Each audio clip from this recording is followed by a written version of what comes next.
A princesa Charlotte tinha afrodescendência, sendo a primeira afrodescendente no trono britânico. E o rei George ficou louco mesmo, pelo menos naquela época. Mas hoje já temos ideia que, na verdade, o que chamava de loucura tem nome de duas possibilidades de doenças mentais que ele teve. Hoje vamos falar finalmente da verdadeira história da princesa Charlotte e também umas pitadinhas de quem foi o rei George III.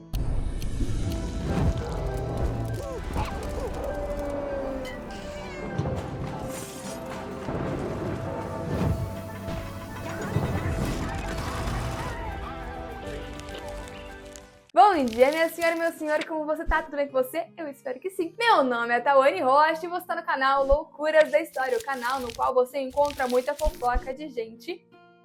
E essa galera aqui já faz um tempo já. Tem uma galera aí muito fã de Bridgerton que já tá aí falando pra mim e tal, conta a história da Charlotte, conta a história da Charlotte, e tá um bom tempo já pedindo, só que gente, eu não assisti a série, então eu ficava assim, ai meu Deus do céu, meu Deus do céu. Mas aí eu fui atrás realmente da história da princesa, no caso da rainha Charlotte e também do George, e achei extremamente interessante pra trazer aqui pra vocês. A rainha Charlotte era a filha mais nova, nessa época, né, princesa, era a filha mais nova de sua família e nasceu em um ducado na Alemanha. As suas características físicas que mais interessavam as pessoas ou que realmente faziam as pessoas pensarem nela eram uns dentes maravilhosos e um belo sorriso. Além de um cabelo bem crespo, ela era baixinha e tinha, segundo os relatos da época, um corpo muito bonito, além de ser uma pessoa muito agradável de se conviver. Ela ser baixinha era colocada ali porque naquela época queria uma mulher um pouquinho mais alta, né? Padrões da época, enfim. Mas ela era baixinha e ela foi escolhida não só pela beleza,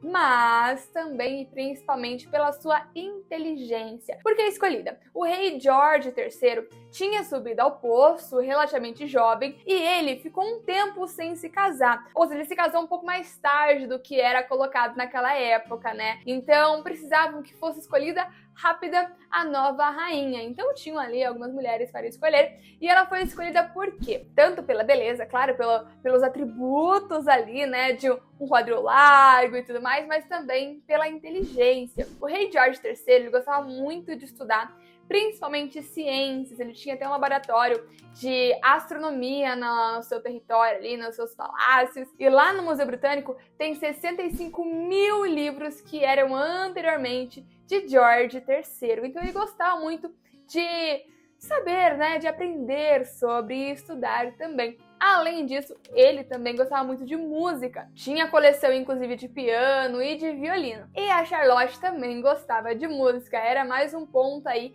que eles se encontravam nessa parte mais intelectual. Ela tinha, sim, uma descendência afro. E da onde vem essa descendência? Não se sabe certamente, mas há um pouco mais de 10 gerações antes dela se tem a noção de que uma africana teve uma relação com um dos seus antepassados e a partir disso passou a ter afrodescendência na família. Esses filhos bastardos foram colocados ali como assumidos como filhos legítimos. E a partir disso ela tem sim uma afrodescendência. Então, tanto pelos traços, pelo cabelo. Ah, tal, mas nas imagens mostra-se ela como branca. Pois é, a gente não tem foto naquela época para afirmar como ela era, né? São 10 gerações, então, claro, ela não teria a mesma cor que se tinha lá da sua antepassada, que era africana, mas, obviamente, ela tinha traços e ela poderia muito bem ser de outra cor, um pouco mais escura, até porque na série mesmo mostra, né, o momento que se pede para clarear a imagem dela nas pinturas. Então isso era feito, tá? Até no Brasil foi feito isso com a imperatriz Teresa Cristina, a esposa de Dom Pedro II, deixando ela mais bonita nos retratos. Então existia esse Photoshop aí naquela época. Então não se tem como afirmar que como ela era. Mas existe uma grande possibilidade de realmente ter havido um clareamento dela nas imagens. Se você colocar aí ela nas imagens aí, nas pinturas, ela era extremamente branca. Mas a história dela vai além desse ponto. E quando eu falo além, não é para ignorar, esse ponto é extremamente importante. Ela foi a primeira afrodescendente a estar no trono britânico. Mas chegando lá no Reino Unido, eles se casaram muito rápido, não foi deu nem 24 horas. A viagem demorou muito para chegar, ela chegou super cansada, mas não deu nem 24 horas, eles já se casaram. E no primeiro primeiro ano de casamento já tiveram o primeiro filho. E aí foram vários, foram 15 filhos. Desses, 13 chegaram à fase adulta. Então foi um relacionamento muito frutífero. Eles tinham uma relação agradável um com o outro, se encontravam muito nas questões de música, inclusive dizem que foi ela que descobriu Mozart em um momento que a criança estava lá tocando. Então eles se encontravam nesse período. A sogra dela era insuportável, a sogra dela era muito chata com ela, tanto que no palácio de Buckingham, que foi comprado inclusive por George III, é onde ela se instalava para ficar longe da sogra, que a sogra era insuportável. Então, assim, ela sofreu com sogra, né? Tem muita gente aí que sofreu e, ó, desde a época passada isso já existia. Eu? Não sabia. Agora você pode apoiar o canal Loucuras da História com o Apoia-se, o chamado Proibidão da Loucuras, que a partir de R$10 por mês, pode cancelar quando você quiser, você apoia o canal e ainda ganha 3 conteúdos proibidões por semana. O que são conteúdos proibidões, Tawane? São conteúdos históricos com temas um pouco mais chocantes, como crimes, sexualidade, sexo, escatologia e muito mais que eu não posso falar abertamente aqui nas redes porque eu posso ser censurada. Mas tudo com muito respeito e muita história. Acesse apoia.se/loucuras da história ou clique no primeiro link aqui. Tenho certeza que você vai gostar bastante de todas as fofocas que eu tenho pra te contar lá dentro. Ela se tornou muito popular na sua época por cuidar de caridade, fazer eventos, também querer ali uma pequena igualdade de estudos entre homens e mulheres. Então ela foi muito popular em sua época e era conhecida como uma pessoa amável e também gentil. Falando de George III,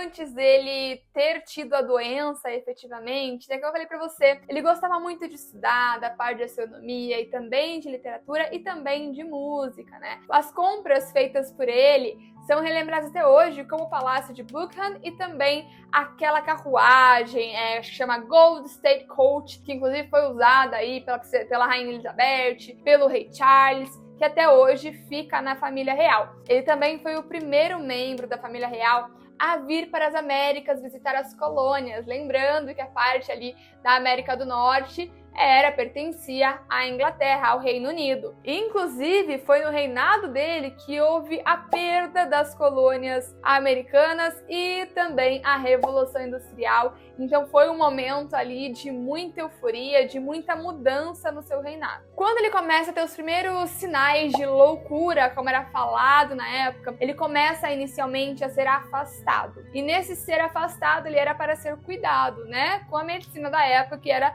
terrível, né? Você imagina quanto tempo isso aconteceu. Tinha uma questão de cuidado, mas era um cuidado muito complicado. Não sabia o que ele tinha, até porque não se tinha ciência para isso. O que falavam simplesmente era que o rei enlouqueceu. Hoje em dia tem 2 tipos de diagnóstico que pode ser, né? Que existe a possibilidade. Como é uma doença mental, uma questão mental, não se tem como comprovar, por exemplo, com ossos, com restos mortais. Mas o que se tem aí de ideia é uma doença chamada porfiria, que é uma doença hereditária, que causa várias alucinações, questões mentais, ou tem outros estudiosos que falam que ele poderia ter tido um transtorno bipolar, com muitos episódios de mania. Eles falam isso baseado em cartas que ele escreveu, no qual ele falava-se 40 palavras assim, sem parar, escrito, né, sem vírgula, sem nada. Então, a partir de alguns registros daquela época, eles dizem que ele poderia sim ter o transtorno bipolar. O fato é que ninguém sabia como tratar isso. Então, por isso, ele e Charlotte ficaram distantes por muito tempo. Isso porque quando ele melhorava, chamavam ela para ir lá, para cuidar e tudo mais, só que quando ele piorava, afastavam-a completamente. Ele ficava isolado, longe dela. Mesmo assim, ela continuou sendo tutora dele e também cuidando para que os outros cuidassem muito bem dele, nem que fosse de forma distante. Quando ele sai, né, do reinado, ele é afastado, o filho dele, o primeiro filho, assume que é o George IV, e ele, conhecido inicialmente como Príncipe dos Prazeres, e depois, quando o pai morre, ele vira aí efetivamente o rei. E ele é muito conhecido, o filho dele é conhecido muito pela questão de foco em cultura, foco em liberdade, uma questão ali mais sexual também. Tem uma liberdade que se tem ali na era georgiana, que dá o nome aí de uma era depois, né, que a gente pode falar depois a respeito disso. Inclusive, dizem que a era georgiana foi uma das eras mais imorais da história. Se você quiser um vídeo sobre isso, Fala aí. A galera fazia umas coisinhas assim que você ficaria com vergonha só de ouvir eu falar. Se você quiser, comenta aqui embaixo que eu posso trazer em um próximo vídeo. Mas aí, né, infelizmente, o George III morre. A rainha fica viva ainda, só conforme vai passando, ela infelizmente começa a ter ansiedade, também depressão e também gota.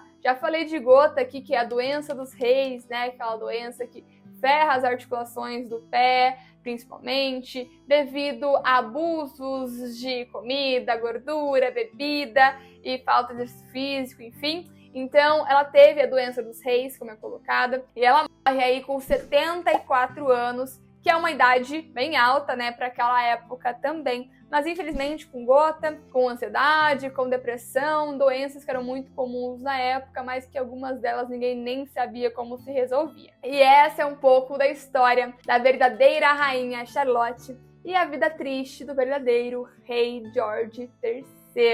Espero que vocês tenham gostado. Não esquece de deixar um like aqui pra mim e se inscrever no canal Loucuras da História para que a gente cresça cada vez mais e conte fofoca nesse mundo todo. Um beijo e boas loucuras pra você!